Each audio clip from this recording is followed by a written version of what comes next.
Hari Om. Good evening. A very warm welcome to all of you. Let's pray together.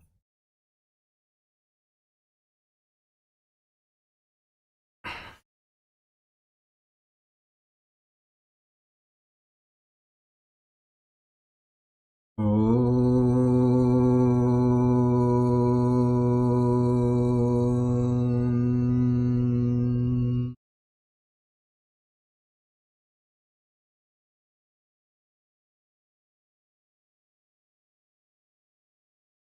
Om.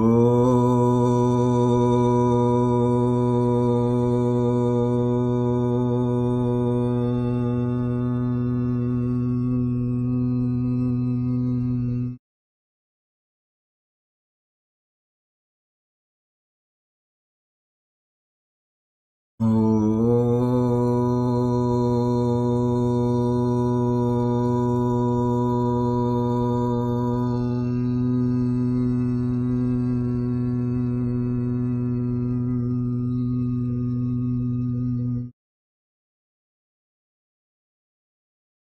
Asato ma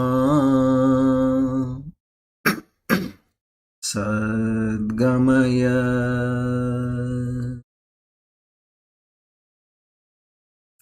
tamaso ma jyotirgamaya mrityorma amritam gamaya.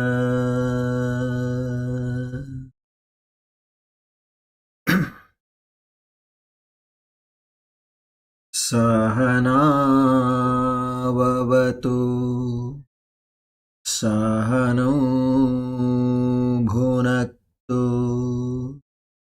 sahaviryankara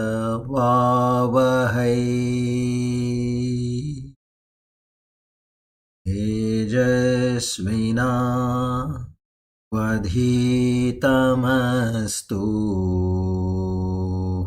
ma vidvishavahai.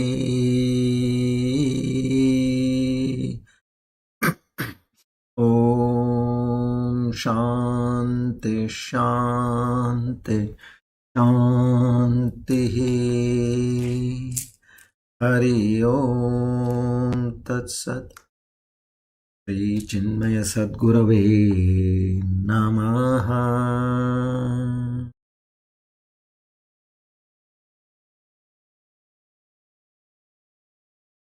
O Lord the Almighty, the Omniscient, the Omnipotent, the Omnipresent, who also has the divine name Dakshaha. To such a magnificent, merciful Lord, together with Shraddha, Bhakti and Prabhupada, we offer our salutation.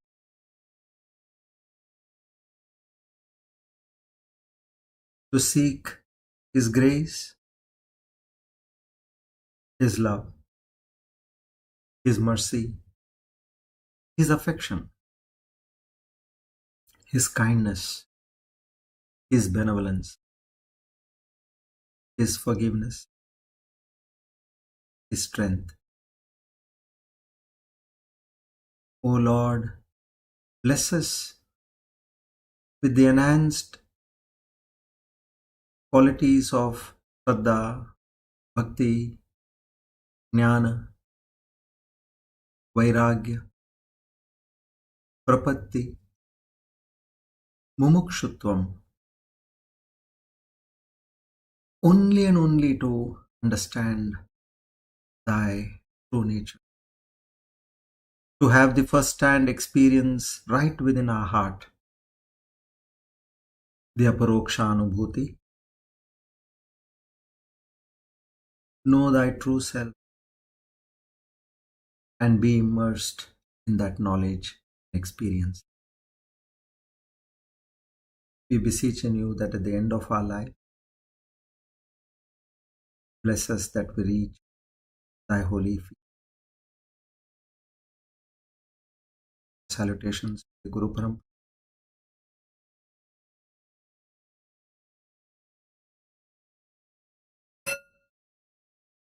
With the grace of the Almighty and the blessings of the Guru Parampara. Today we are on our Divine Discourse number 386 on the 23rd of July 2020. Swasti Shri Krodhinama Samvatsara Dakshinayana Grishma Rutu Ashadha Masa Krishna Paksha Bhoma Vasare Dvitiyatito Dhanishta Nakshatra Ayushman Yoge Vanijakarane. On this auspicious day of Tuesday and the auspicious time of the evening, we all take a vow, a pledge, make a firm resolve that, O Lord, Hari Preranaya Hari Prityartham Naham Karta. It's all you and you alone. I firmly believe that whatever situations, circumstances, incidents, happenings, be it through a person, place, or an object, everything is orchestrated by thy divine self to give from time to time the right amount of jnana, vairagya, to ensure that this jiva is uplifted from the ocean of births and finally destined to reach thy holy abode. With this conviction and knowledge in my mind, I will not fall a prey to the pranks of the mind and the world and the people around. I will cultivate the habit of laughing at all those who try to deprive me, depress me down on this path. Give me the strength to be on these lines and rise above all the currents of the worldly life. Be ever established in thyself, and eventually, once again, our humble salutation. Om.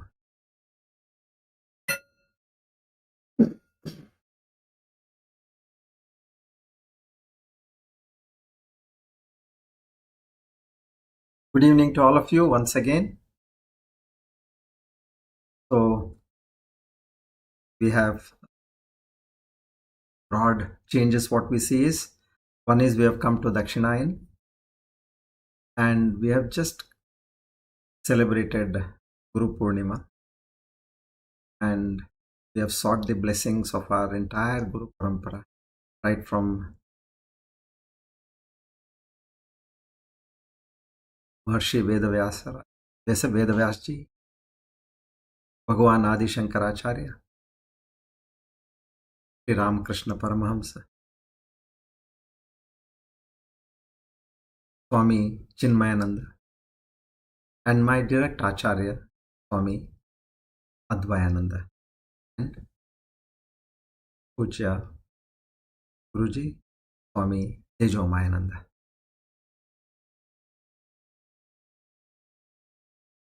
I have prayed on behalf of all of you. Well, got an acknowledgement of the blessings from my direct teacher. Now, another important dimension to our spiritual growth, we have the next 4 months, which we call as the Chaturmas. which will conclude at on the Ekadashi day during the Kartik month. Now, this Chaturmas is believed that on the day of Shayana Ekadashi, Lord Vishnu, he goes into his Supta Avastha, and during that time you need somebody to take care of the cosmos and the universe. So it is told that Lord Shiva takes over. But as we all know, Lord Shiva, whatever job is given to him, he finally is good at meditation. He'll go to his original state of meditation. He is working, but he goes into a state of meditation. So now, during this auspicious 4 months period, we have to altogether reach another level, because we are in the most auspicious. And now, what is that difference which we are going to see to reach that level?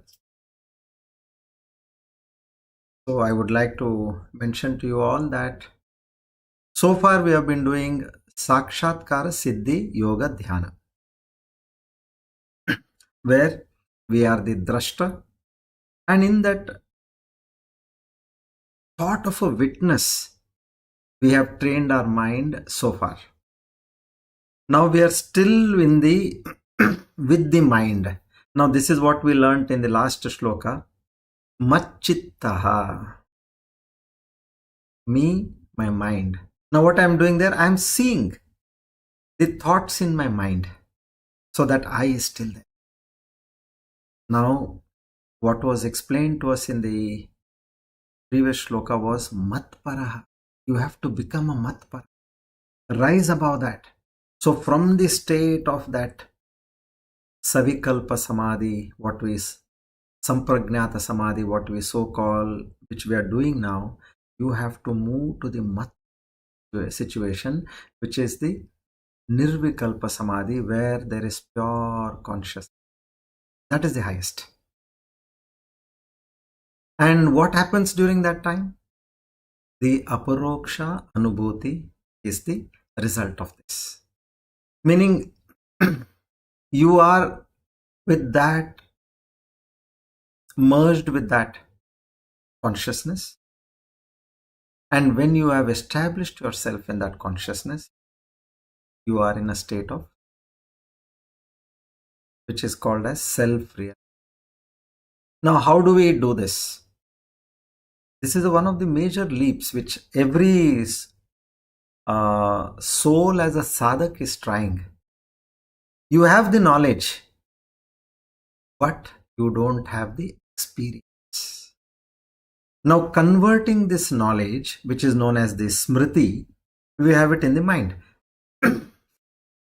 This knowledge which is in the mind has to become anubhuti, an experience. Now, this is the leap what I am talking. Machittaha to matparaha. From smriti to anubhava.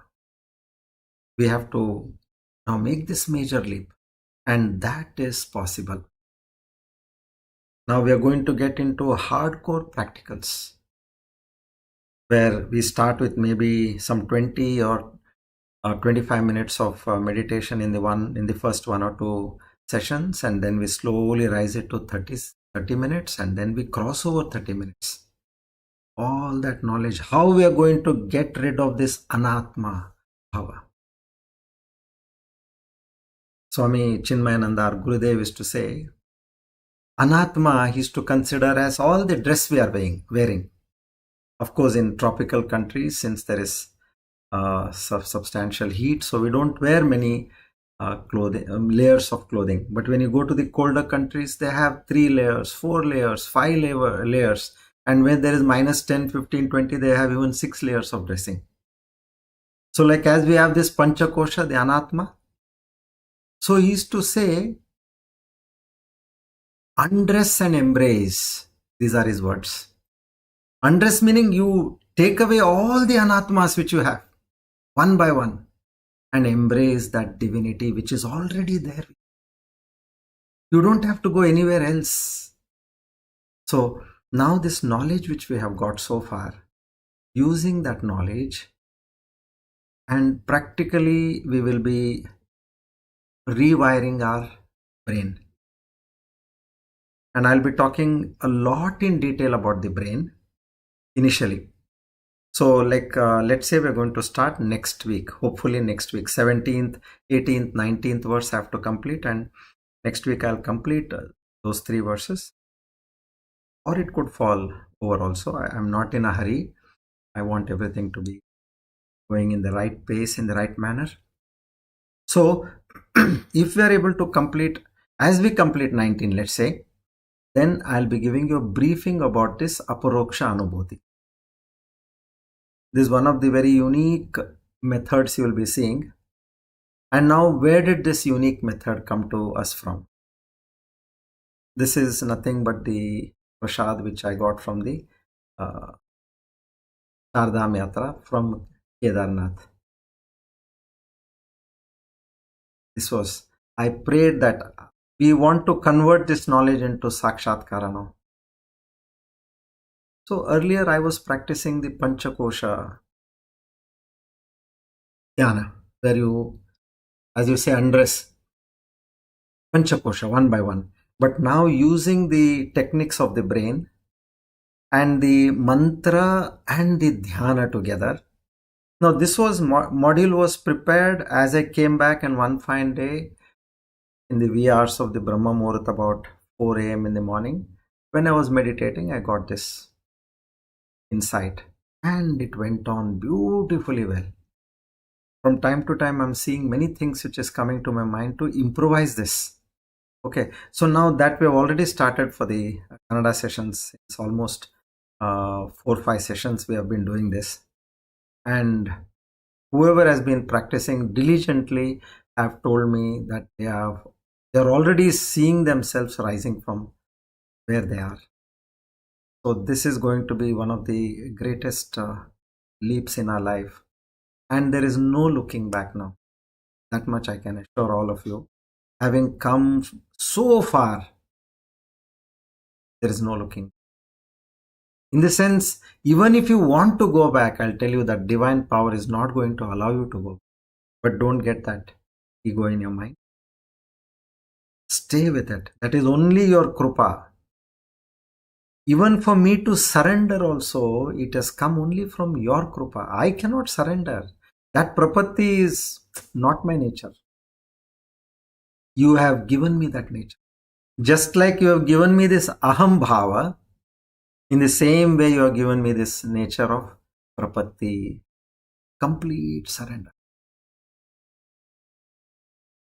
This state. So these are the few developments. Okay. Now I was talking about smriti and anubhava. What is smriti? We have learnt now, in just like as we learnt in the previous shloka. A person who has reached a climax, he is prashantatma, vigatabihi, and brahmachari vrate. So he is in these 3 are his basic qualities.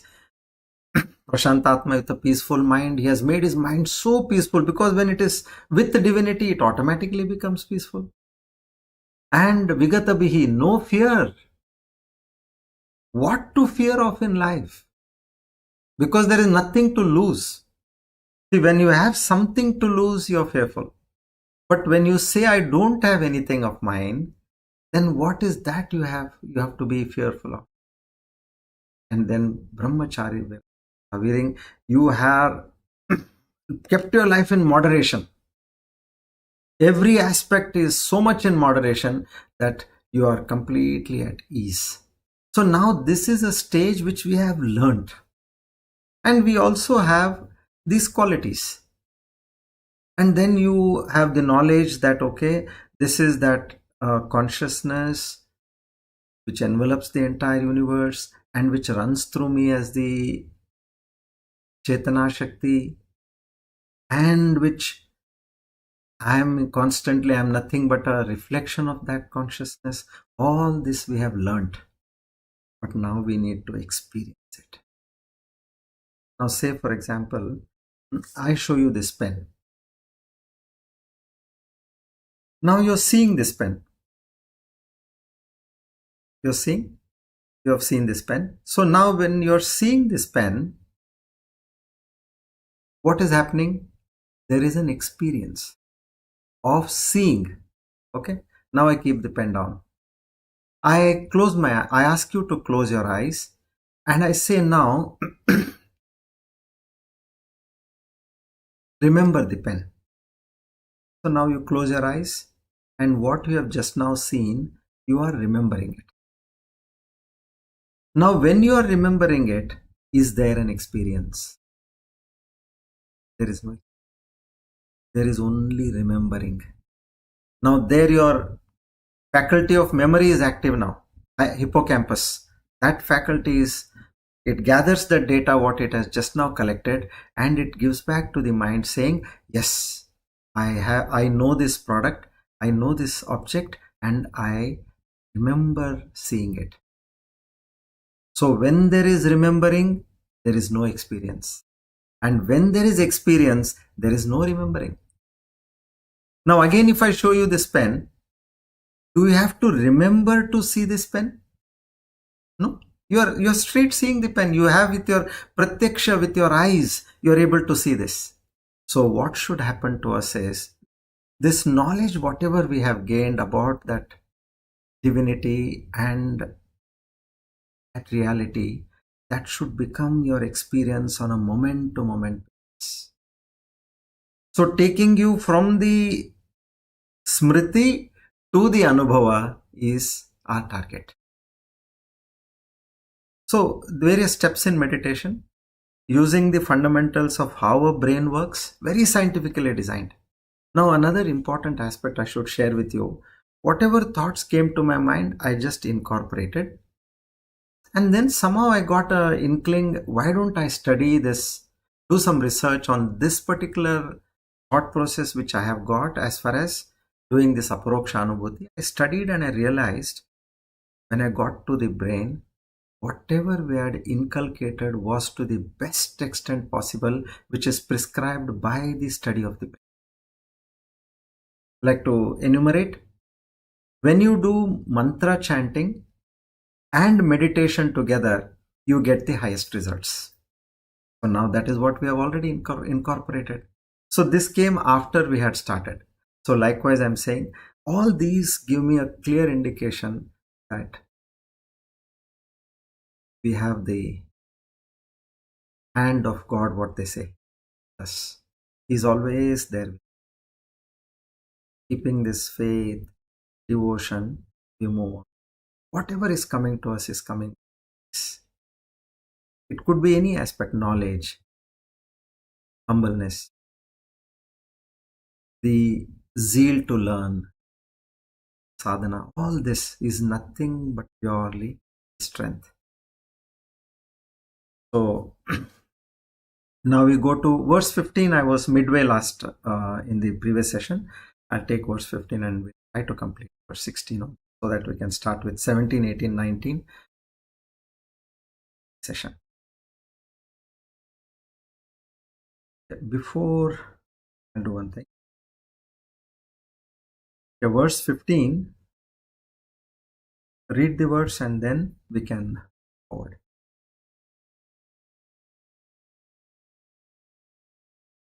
Yunjannaivam sadatmanam yogi niyatamanasah shantim nirvana paramam matsamstam adhigacchati. So what does this say? It is talking about the state of mind of such a yogi who, practicing in this way, ever established in the self. See, he is established. He is not doing any study or thought process, nothing. He is already established. Such a yogi who has realized becoming one with the Supreme, he experiences happiness all the time. This is the central meaning of this shloka. Now, we had dived into a lot of details. We'll see that. So, he is now in the experience of Swaswarupa Anusandhana. He has explored his true nature. Point blank, threadbare. At every layer, he has understood what is there, that I am in this. I is not there anywhere. It is just an illusion. It is a false gimmick. Or what you can talk, it is a hack.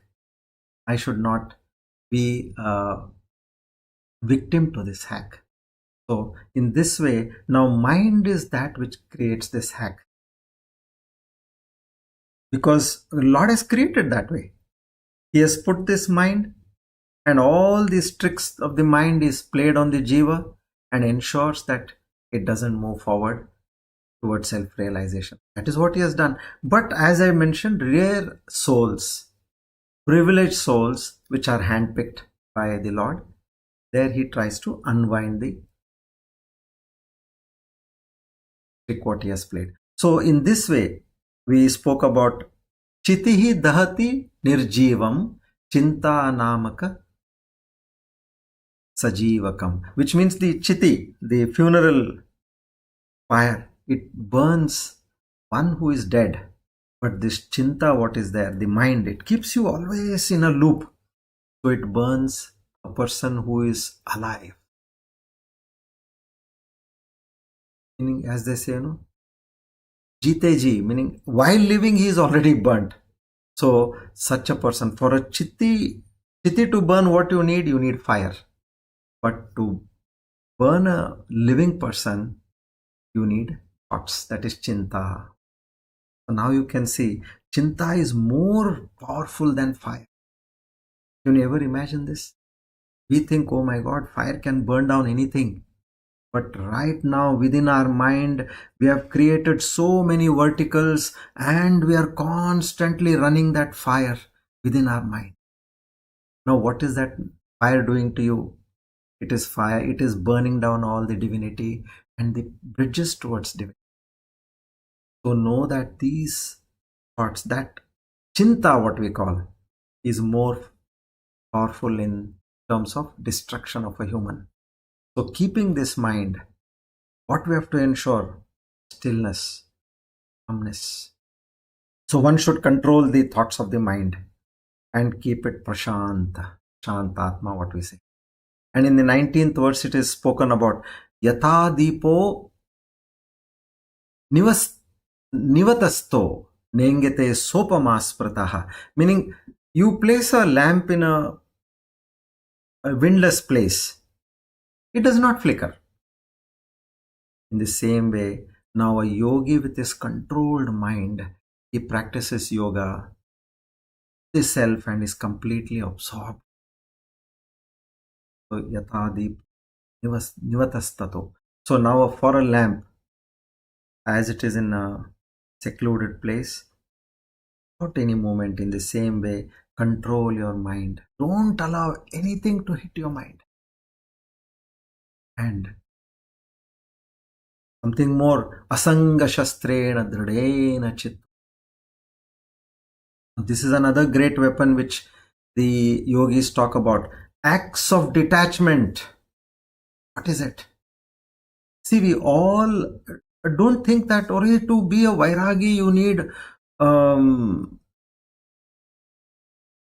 tons and loads of sadhana. I don't know how can I achieve that. Don't ever say that. There is no greater vairagi than a mother. Now, as a mother, where you had a newborn baby, what is the amount of attachment towards the baby? You remember your days? And if you see, all the time you're only seeing the baby, you're thinking about the baby, you're doing whatever it is for the baby. But then, some point of time during the night, mothers hardly get sleep. But at one point, you go off to sleep, into deep sleep. Now, where are you? Where is the baby? Where is your room where you are sleeping? Where is the family?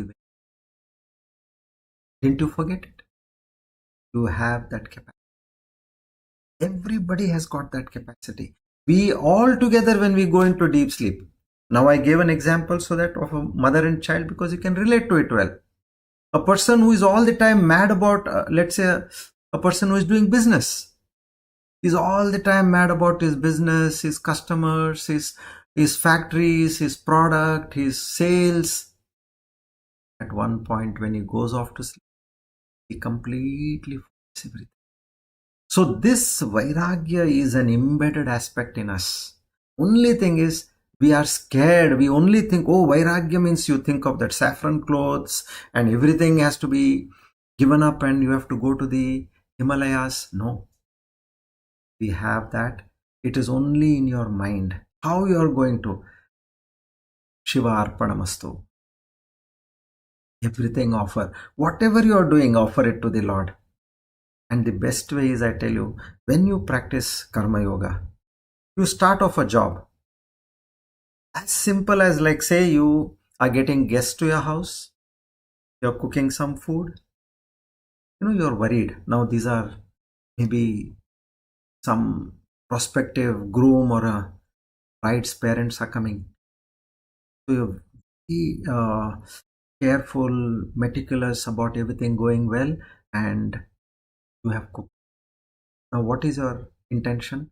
Your intention is it should come out well, they should feel happy, go well. Show your vairagya over there. Oh Lord, you are the doer. With your power and strength, my hands are moving, my eyes are seeing, my nose is able to smell, my tongue is able to taste. Everything is I am doing with your strength. That's it. I'm not worried about the result. See, if you look at the previous shlokas of the 4th chapter, Karmani akarma yap pashet.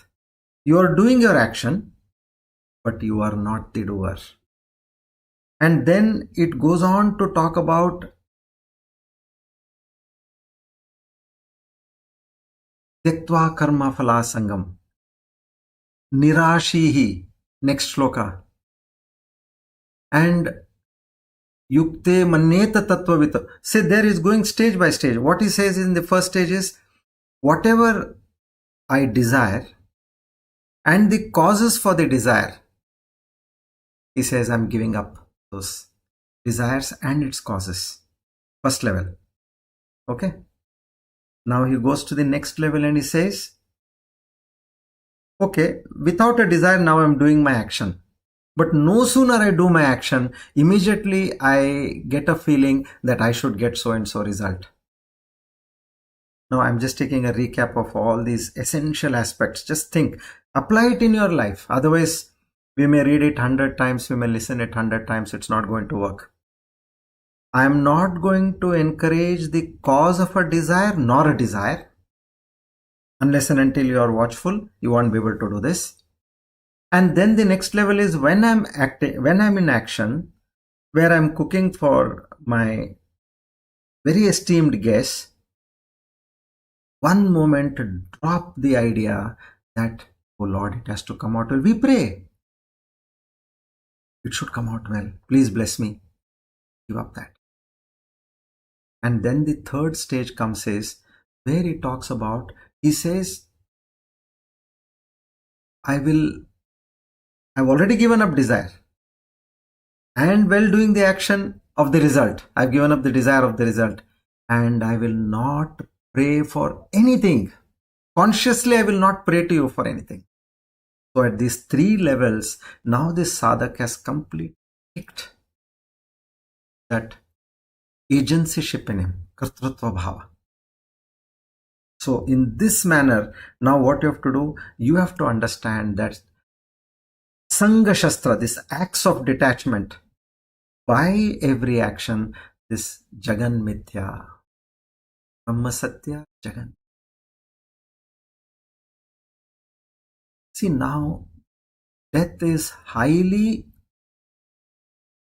uncertain and certain. Death is highly uncertain. Anytime it can strike you, but death is also certain. It will strike you one day. So uncertainly certain is death. Know that. And the moment there is death, all that which you were holding on to, what happens to it? And do you know that you are there to take the next breath? No. You will not believe in the last 6 months, 1 year, especially after the COVID vaccination, we are listening to deaths like people are dying away just like this. One of my brother's friends, Grah Pravesh was happening in Chennai. They are about 50, 52 of age. Now his Grah Pravesh puja is happening and he falls down dead. And in another half an hour's time, his elder brother also dies.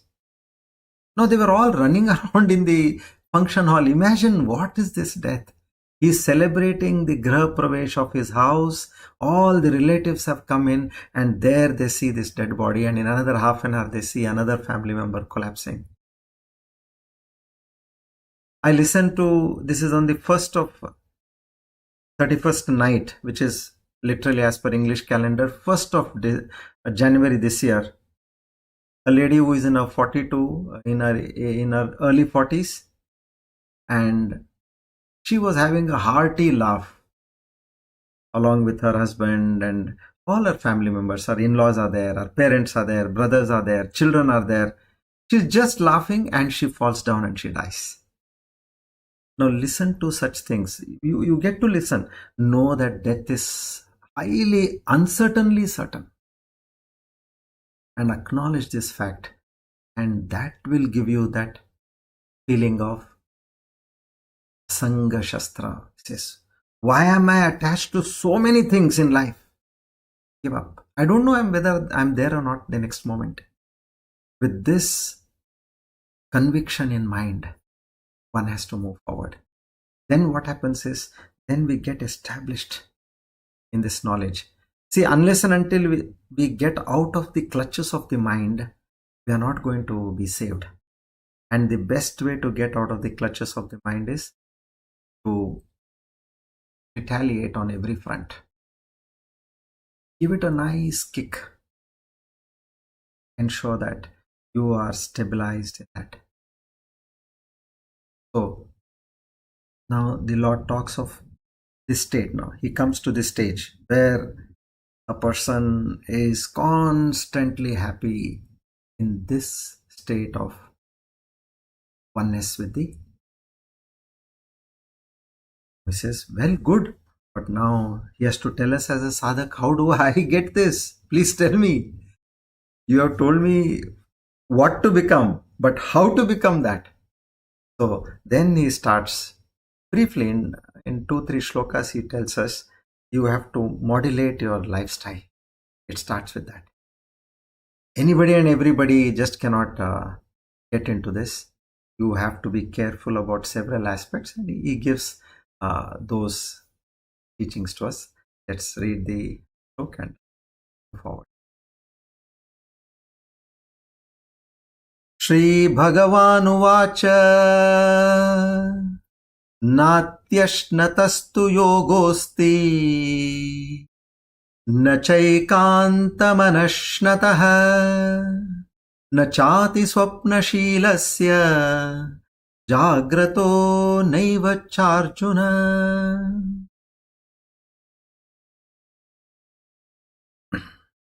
Now is actually setting a ground for us by this particular shloka. Many interesting aspects in terms of all worldly things.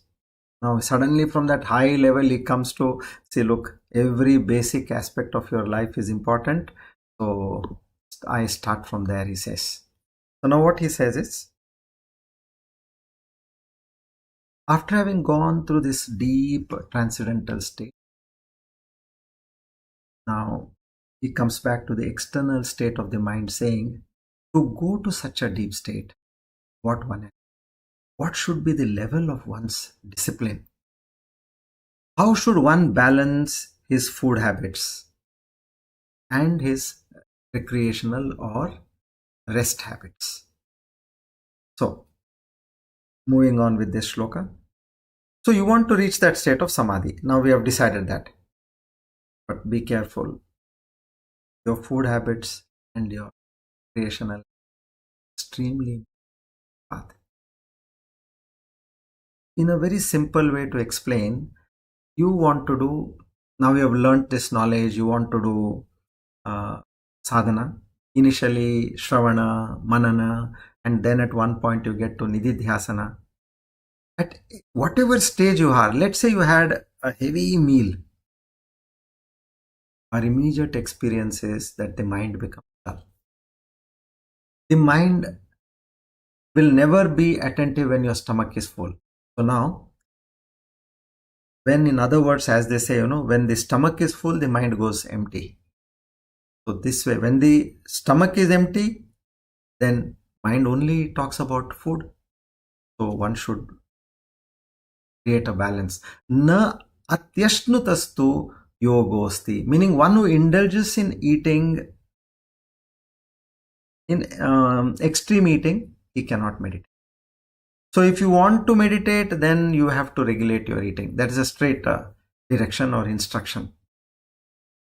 So even not only meditation, forget, you won't be able to study or research or understand what you have studied. And there is a scientific reason which I'll give you. When the stomach is loaded with food, what happens is there is naturally more requirement of blood to the stomach, so which carries all the oxygen to meet the digestion of the food consumed over there. And hence there is automatically a short supply of blood to the brain. Then the normal quantity received by the brain to function effectively is curtailed. And your brain is no small thing.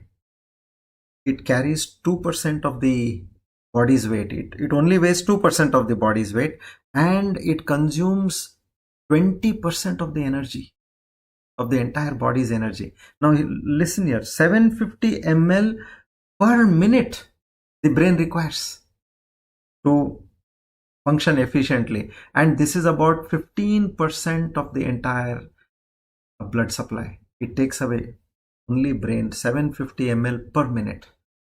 So now this, it is which carries oxygen, glucose and other nutrients. Now someone may say, oh, if this is the case, then I will not eat it.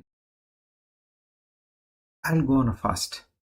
Now that also will not work. Natyashnutastu yogosti. This too is wrong. When one is extremely hungry, the stomach will be constantly grabbing your attention because you're hungry. When will I get my next meal? Is there any possibility in another 15 minutes I can get? Every 10 minutes, 15 minutes, you will be getting the same thing. You will feel, I should have eaten something.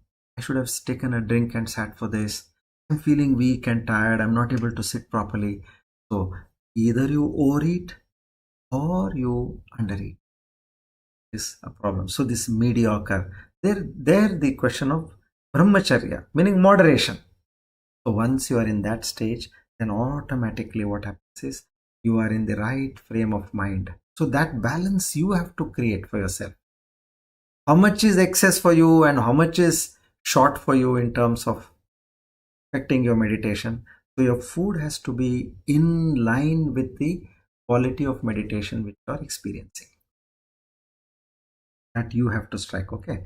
So now, what is the kind of food habits one should have?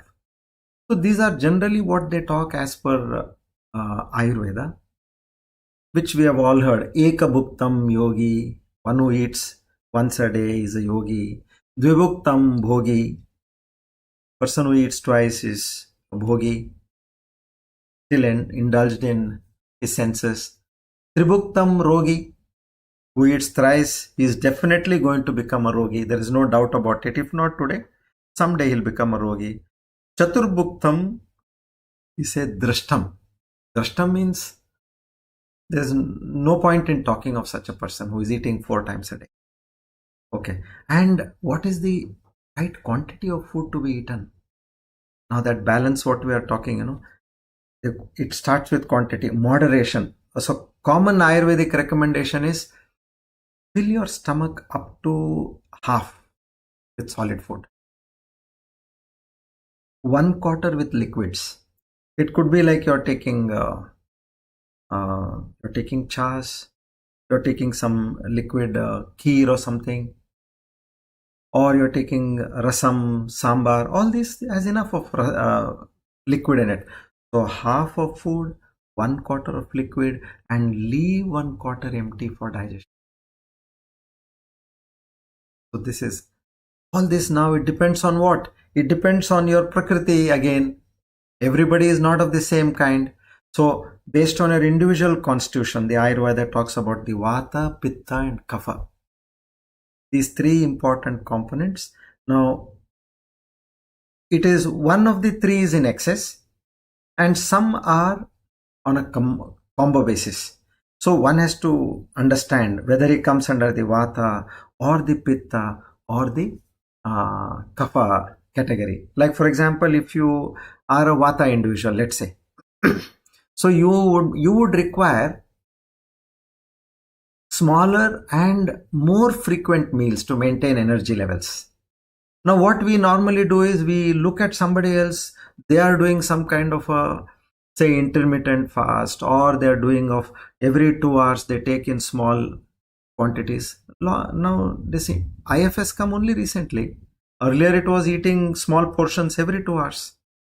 One should not go by that. As per Ayurveda, they say frequent meals to maintain your energy levels. What does Pitta say? Now here Pitta is saying individuals may need moderate amounts of food based on their calming, the kind of food they are eating. One has to go on a moderate basis. This is especially for the people who are Pitta individuals. And then comes the Kapha individuals who should eat light and less frequent meals to avoid sluggishness and weight gain. Now comes the digestive strength. See, this is all general knowledge I'm giving, which to improve our life standards. So according to the digestive capacity, ensure that you don't overeat. And the best way to understand that you have eaten enough is when you get the first burp. It may not be a very loud burp, but you get that feeling, that air in your stomach comes out. You get that slight burp or a decent visible burp. That is the point where it should end. So quality of food, fresh seasonal foods have to be eaten. Freshly cooked foods are recommended, and avoid processed and leftover foods. And then we all know breakfast should be light and easily digestible. Lunch should be your largest meal of the day. Dinner should be absolutely, even if you give up is fine. But even if you have it 2 or 3 hours before bedtime. And chewing has to be done to the number of teeth you have, that many times you have to chew. Many people who have digestive problems, who have acidity problems, bloating problems, I tell you, don't take any medicines. Just chew your food properly. And you will see within a week's time, all your acidity and your bloating, burping, gas, everything will be solved. And never drink cold water when you're having a meal.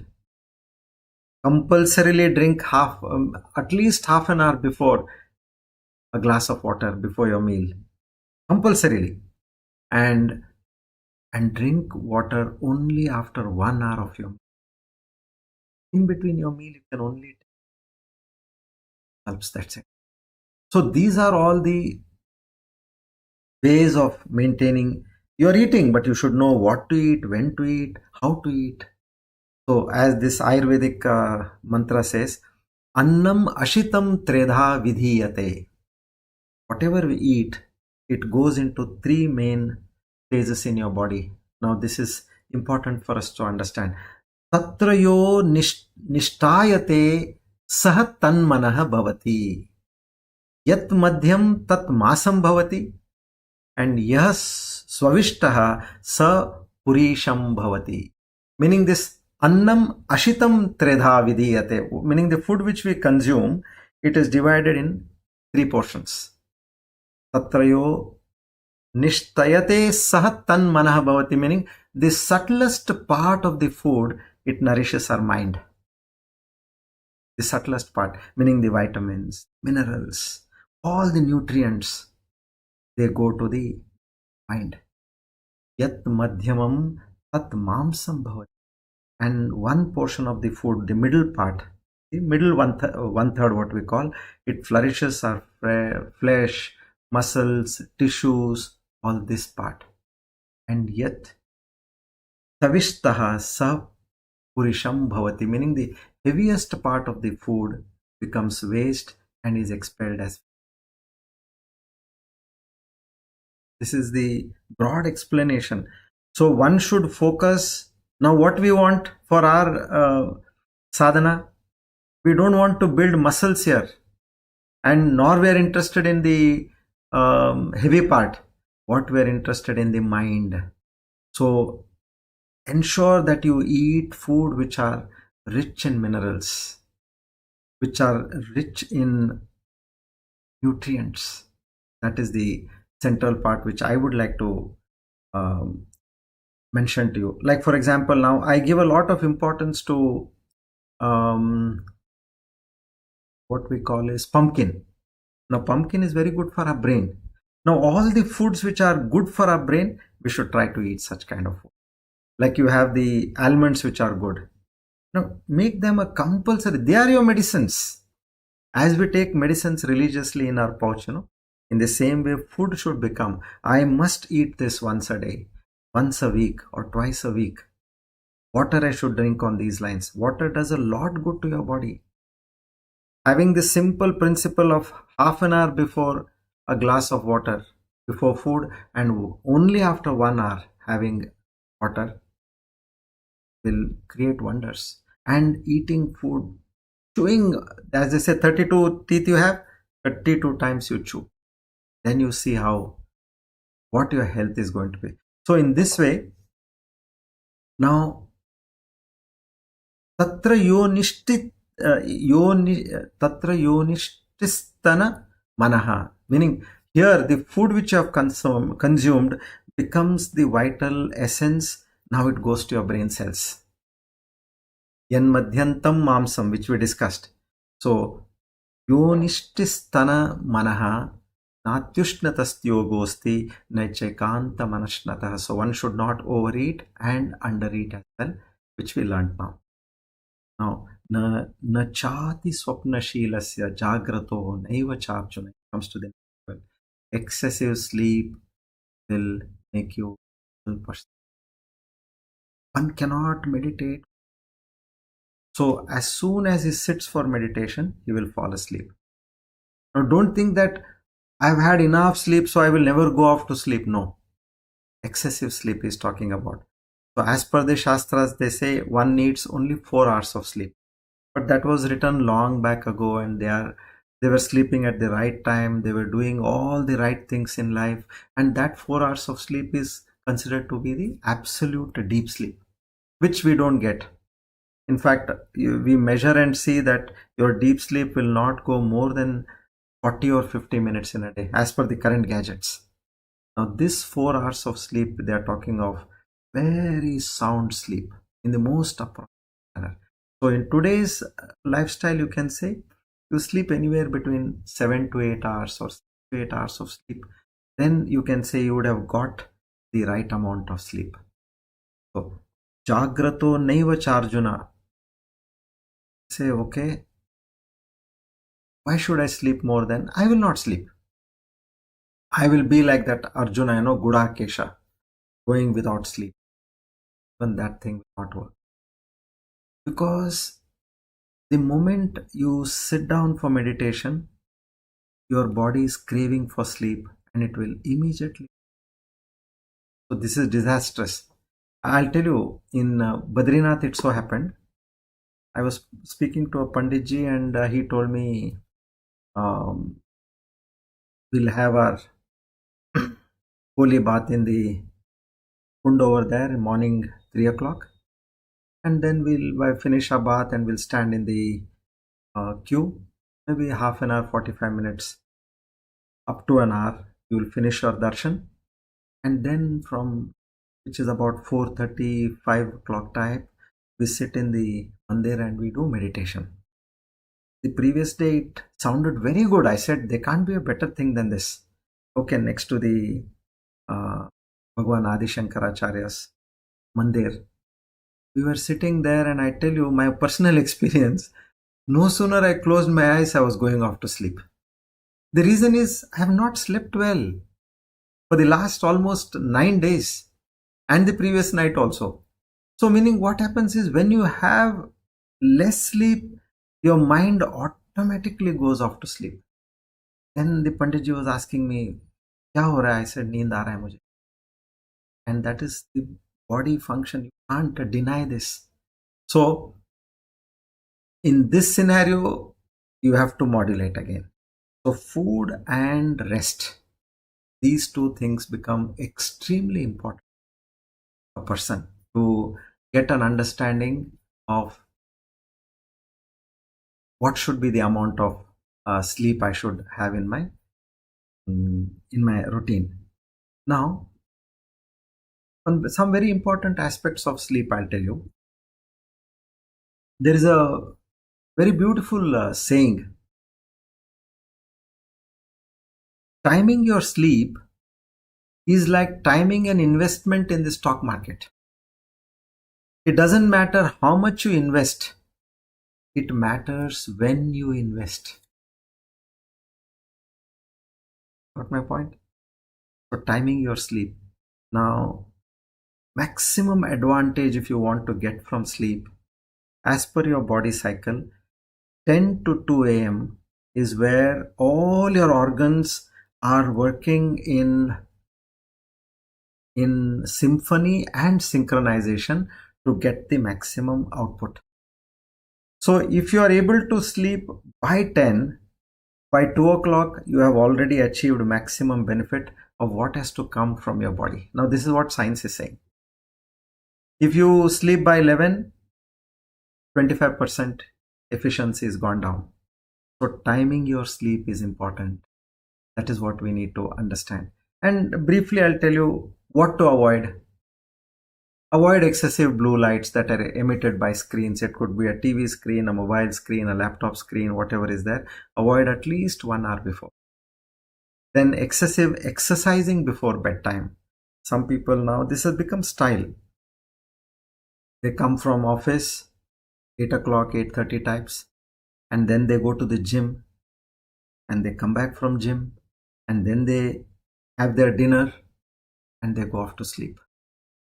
All wrong habits. You may be sleeping, but the quality of sleep goes down. So, and then avoid big meals, at least have 2.5, 3 hours before your bedtime. And caffeine, it could be coffee or tea. They say whatever tea or coffee you have taken during the day, this caffeine in that particular beverage, it affects the release of melatonin, which induces sleep. Okay. And this caffeine, if it has to be drained out of your system 100%, it needs at least 8 hours. So technically, if you are sleeping by 10 o'clock, your last caffeine intake by coffee or tea should be by 2 o'clock. Otherwise, that much of hindrance will be there in the sleep. Okay. And then another important aspect, avoid waking up in the middle of a sleep cycle. Now, what is a sleep cycle? 1.5 hour is a circadian rhythm. Every 1.5 hour, a brain completes a cycle. If you notice, when you are having a healthy sleep, if at all you get up to go to the loo, I'm talking when you are having a healthy sleep and you have a healthy lifestyle, it will go in terms of 1.5 hour. You may get up either after 3 hours, or you'll get up after 4.5 hours, or you'll get up after 6 hours to go to the washroom. So this is a circadian rhythm. So if, say for example, you are sleeping by 10. Now you have set an alarm for 5. Don't set it at 5. Set it at 5:30. Because the last circadian rhythm of 1.5 hour, you're breaking it by half an hour. No. Postpone it to 5:30. So that you get 10 to 5, 7 plus half an hour, 7.5 hours is 5 cycles you got. So if it is say 10 to say 6 hours is 4 o'clock.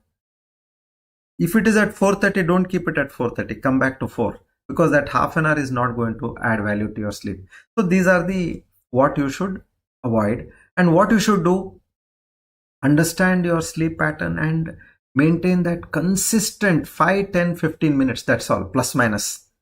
Don't go 1 hour this way, that way. Then get enough of sunlight in the morning. And as the sleeping time comes closer, start dimming the lights in your house, especially the tube lights. The blue lights, what we call tube light, does a lot of damage to your melatonin production, which causes you sleep. So go on yellow lights and dim them as possible, and maintain the temperature of your room as cool as possible. And last 15 minutes, half an hour, go into mild activities like listening to some music or chanting, or do some meditation, light reading. Never get into a discussion at least 3 hours in the evening, hard discussions, or talking about, arguing over a matter. Don't do this. Tell them, for your goodness and my goodness, we'll discuss about this tomorrow, during the day, not during the evening also. And get into bed at the right time and see how your health improves by this. So these are the beautiful tips which we have got for a healthy living. Now, why are we doing all this? Only and only to unite ourselves with divine. Of course, all the other benefits are there in life, but our intention is very important. I want to reach the divine. Now he is saying that you have to moderate your rest as well as your food. I'm going to moderate to the best extent possible. And I will ensure that I will maintain my health. And with this renewed and fantastic health, I will somehow see that I come and reach you. I'm not going to give up on that. So this is one great commitment which we have to have for ourselves. Because one thing is there, as the Charak Samhita says, Sharira Madhyam Khalu Dharma Sadhanam. The body is the vehicle for achieving anything you want in life. It could be a material benefit or it could be a spiritual benefit. So take care of this body to the best extent possible. And now even Ramayana also states, Tanubinu bhajana veda nahi varana. Now it says, the Vedas do not recommend that we ignore the body while engaging in spirituality. Understand, many people say, I am not the body. Meaning what? Now I don't care about the body. No, you cannot ignore the body. Now, for such people who talk on these lines, where if I am not the body, meaning they show some kind of, I have seen this when I was studying. No, I am not the body. So I have ignored. That is not. Isha Upanishad says, Andham tamah pravishyanti ye vidyam upasate. Those who cultivate only worldly activities. Now with their body, they are only cultivating all actions towards worldly pleasures. They go to hell. Okay. Now it further says, Tato bhuya ivate tamo yavo vidyayam rataha. And those who cultivate only activities towards spirituality, they go to an even darker hell. Oh my God, this actually, it gave me a goosebump when I read this. Now, when you go into more details, it says that you cannot ignore your body. You might have started your purpose that I am going to go on a spiritual pursuit and my life has to be only spirituality. Now, in that process, if you ignore your body, you will go to an even darker hell, because body, you are the trustee of this body. First, what you have on hand, take care of that. Fix all what is going wrong in the body and ensure that it gives you its 100% support to reach where. See, you plan to go on a road trip with taking your car, long trip. Now what you do, you first ensure that the vehicle is serviced. Tires are good. You ensure that the pressure is right, battery is in order, the functioning of the engine is in order, your horn is in order, the wipers are in order. Don't you see all that? Why? Because this vehicle is your madhyam, which takes you medium from point A to point B where you want to reach. Imagine if this vehicle has got all the troubles. How will you reach? You will be only attending to the troubles of the vehicle, but you will not be able to achieve what you want. So if you look at only spirituality and forget your taking care of your body, he says, in between what will happen is you will go astray, and that's how you will go to a darker hell, meaning then your old, all the bad karmas and all that will be computed, and you will not be eligible to get on anywhere reaching near this divinity. So it says this yogasan, pranayam, exercise, proper diet, proper sleep, rest, all these are essential part for a Vedic knowledge or a Vedic pursuit. So we have got great tips for a healthy living. If you are healthy, your other aspects in life also will be great. So knowing this, keeping our goal, we have to reach the divine self. We now embark on this journey, and let's make maximum use of this chaturmas with the new technique of meditation and the already acquired knowledge, which is the smriti. Let's convert this smriti into a anubhava. You don't have to remember anything. It should be a spontaneous feeling in your body which is happening. And what is the outcome? Let anybody be doing anything around you, within you are happy. Maybe to show them that yes, I'm also worried, you can do your a little bit of acting over there. Within and within you are peaceful. This should be our state. We should be in that state of anubhava of this divinity. So far it is smriti, more of smriti and very little of anubhava. It's anubhava only when we are meditating or when we bring our thought on that. But without taking our thought subconsciously, you have to be in this anubhava. That is going to be our target for the chapters. Okay.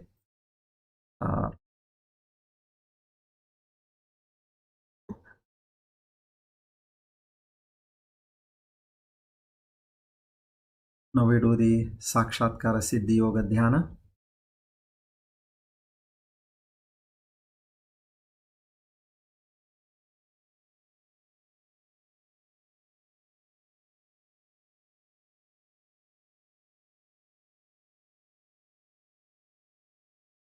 Relax your body.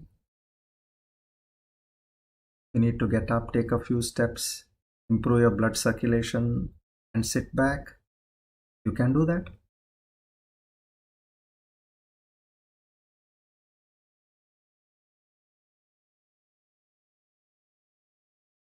Sit comfortably in a relaxed yet a firm pose with head, neck, and spine in a straight line.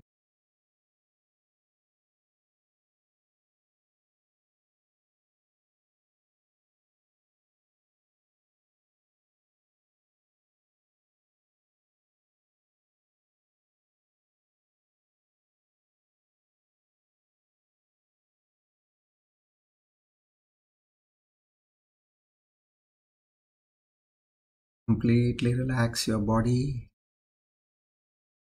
Ensure your forehead is relaxed.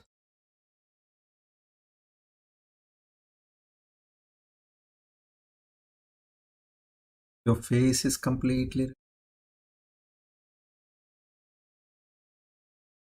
Your spine is upright.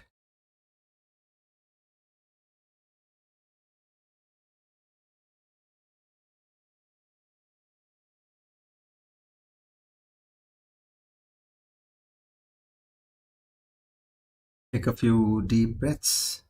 Inhale and exhale. It's deep and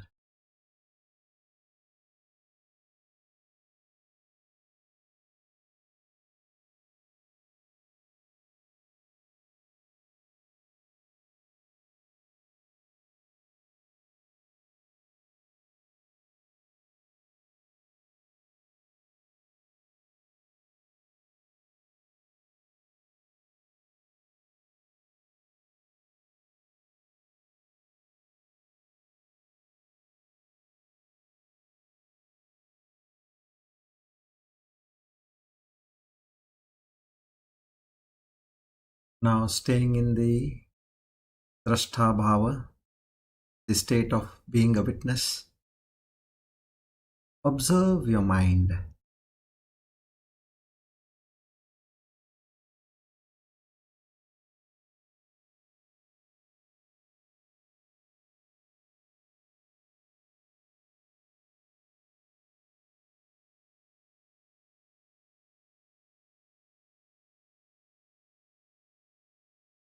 Now slowly observe the thoughts in your mind.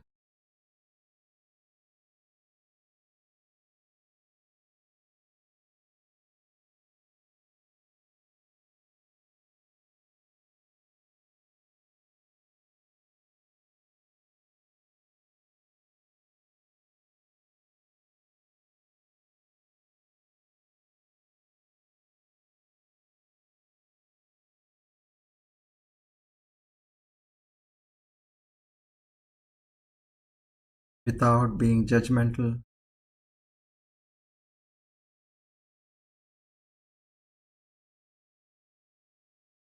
purely being in a state of a witness, without having any business to do anything with the thoughts. See the thoughts gradually moving away.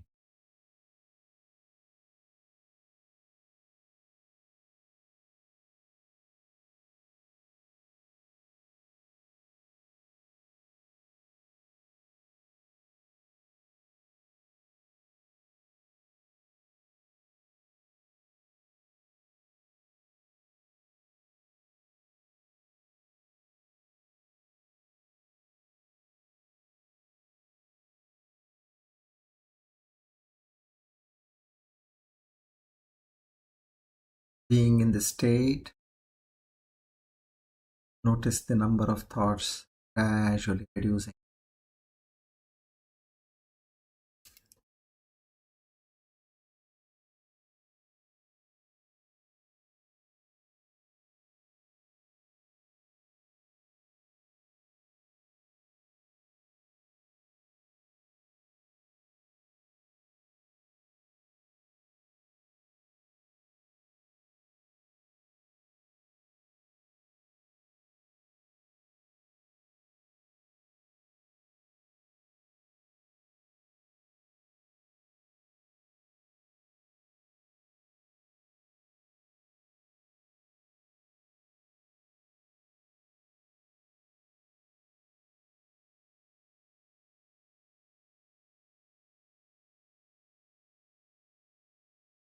You are a drashta, a watcher, a witness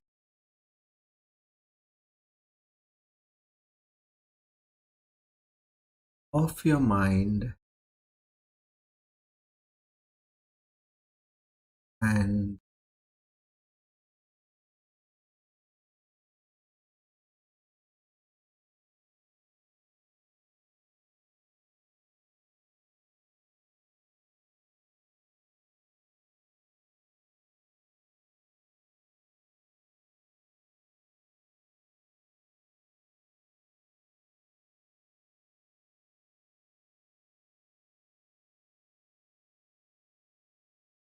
you're experiencing calm and peaceful state.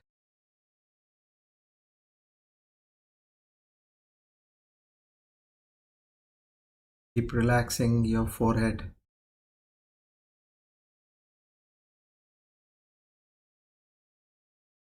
Keep observing your breath now and then.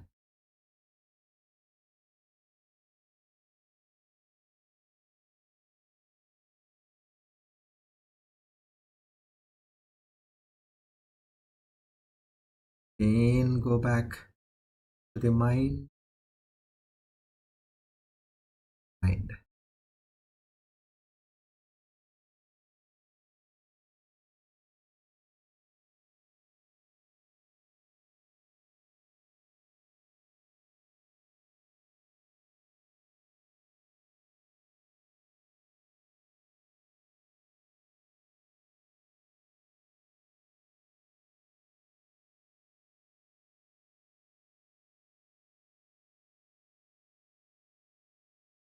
experience the tranquility and serenity in your mind.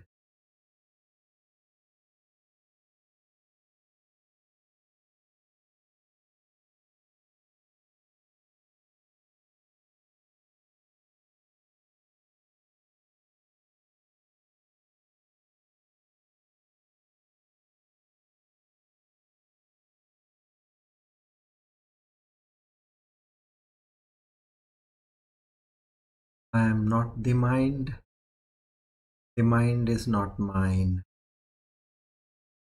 Na manaste kadachana.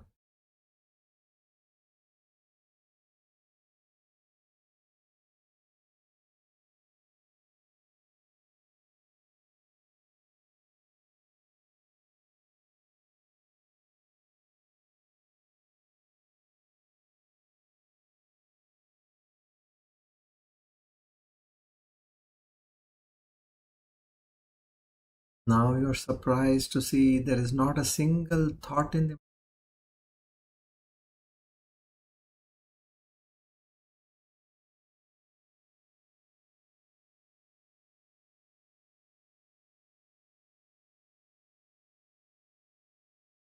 Even if you ask yourself, give me a thought, no thought is coming.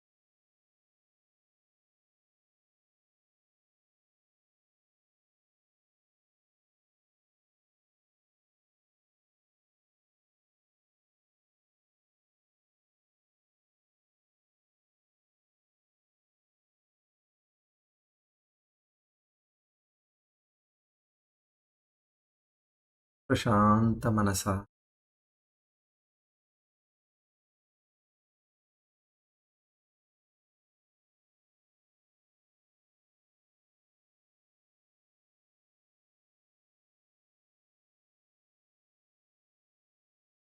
When there is no thought, how can there be fear?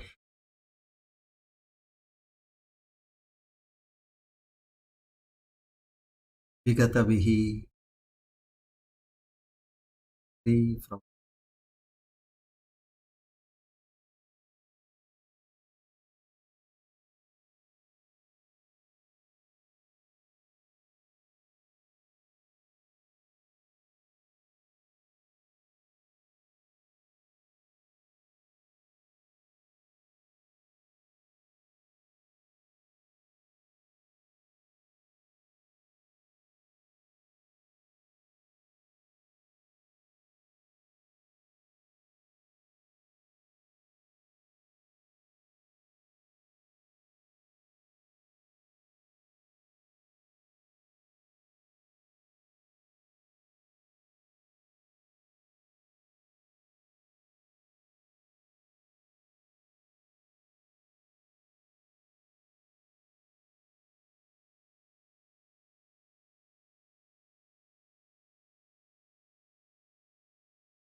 Observe your breath.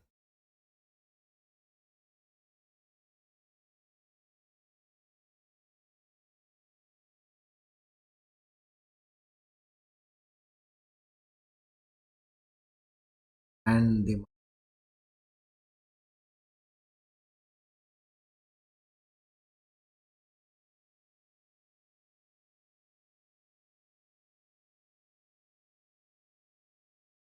I am in a state of no mind.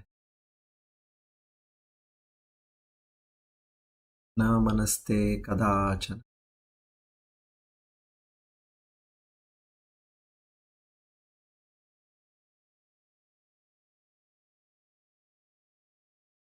I am completely different from the mind.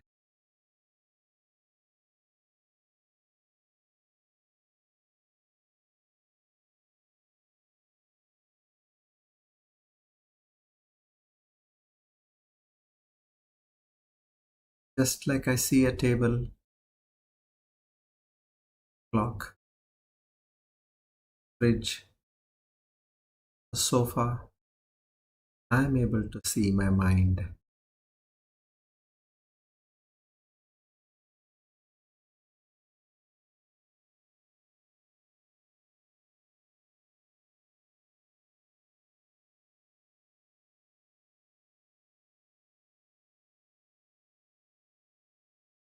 Just like the table is different and I am different.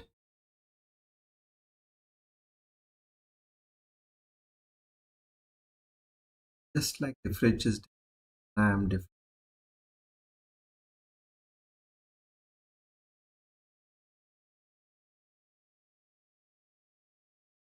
In the same way, having gained this knowledge, my mind is different. I am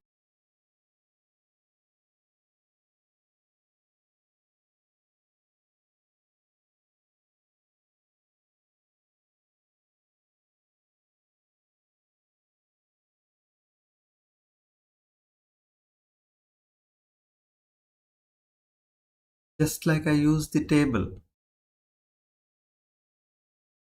just like I use the fridge.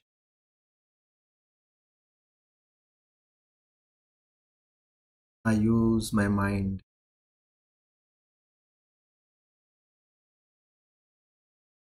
I am not the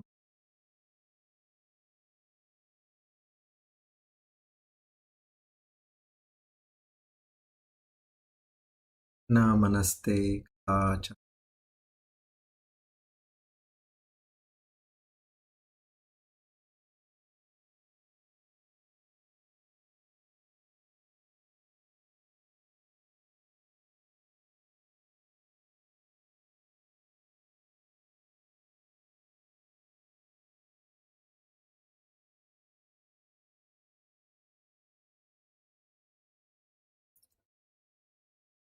If anything goes wrong in the fridge, nothing goes wrong in me.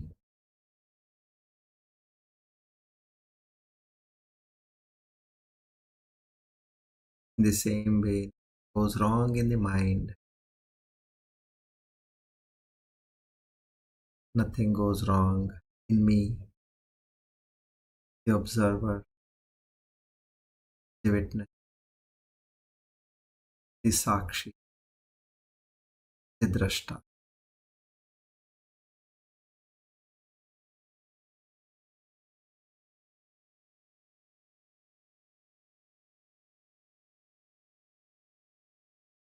Mind is like an app in my phone. Whenever I want, I open the app, use it, shut it.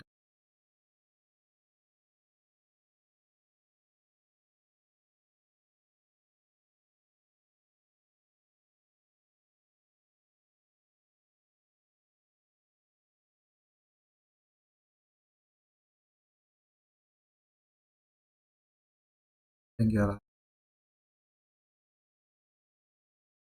focus on to breath.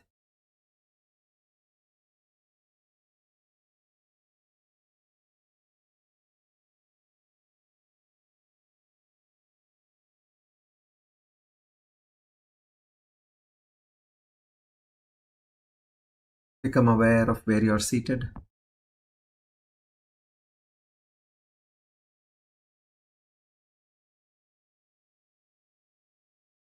Slowly and gently open your eyes.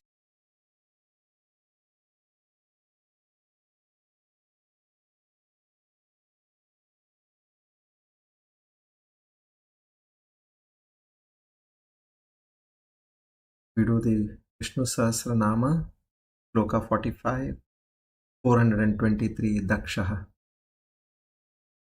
Rutu Sudarshana Kalaha, Parameshti Parigraha, Ugraha Samvatsaro Daksho, Vishramo Vishwadakshinaha. Dakshaha.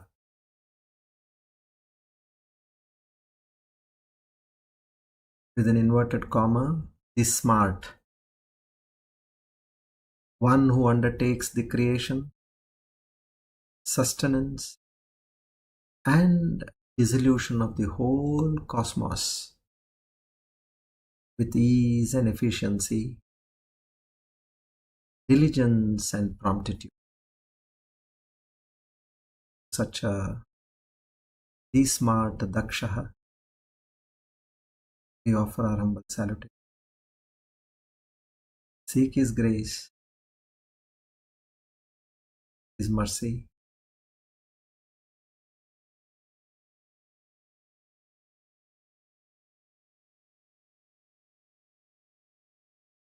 We invoke the blessings of Lord Dhanvantari, who is the bestower of good health for human life.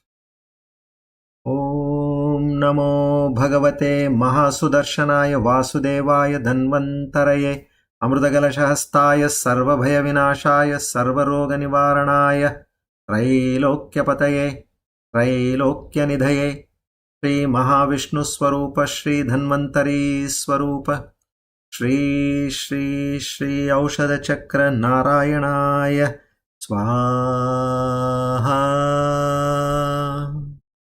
Om Namo Bhagavate Mahasudarshanaaya Vasudevaya Dhanvantaraye Amrutagalashahastaya Sarvabhaya Vinashaya Sarvaroga Nivaranaya Trailokyapataye Trailokyanidhaye Shri Mahavishnu Swarupa Shri Dhanvantari Swarupa Shri Shri Shri Aushadha Chakra Narayanaya Swaha. As we are saying this mantra, visualize Lord Dhanvantari with his Abhaya Hasta granting you wealth and wellness to achieve goals in life. Om Namo Bhagavate Mahasudarshanaaya Vasudevaya Dhanvantaraye Amrutagalashahastaya Sarvabhaya Vinashaya Sarvaroga Nivaranaya Trailokyapataye Trailokyanidhaye Shri Mahavishnu Swarupa Shri Dhanvantari Swarupa Shri Shri Shri Aushadha Chakra Narayanaya Swaha.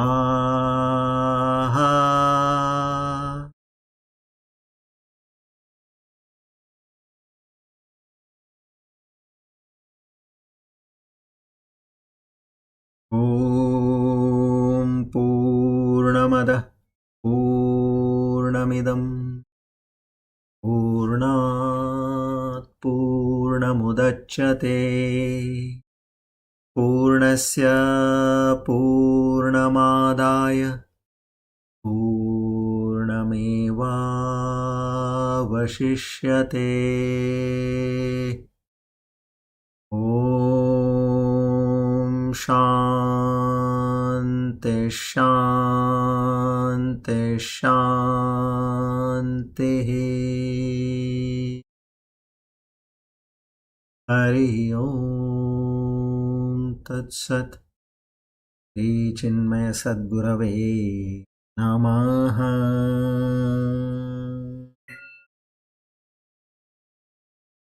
Together we offer today's Gita Jnana Yajna at the lotus feet of the Lord. Once again, Naham Karta Hari.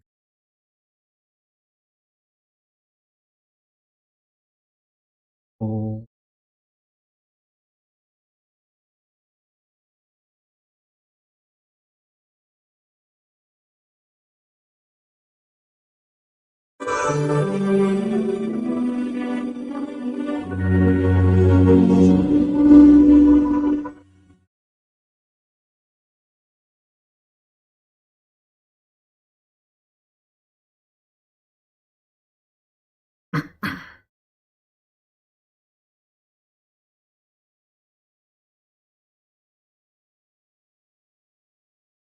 Hari Om everybody.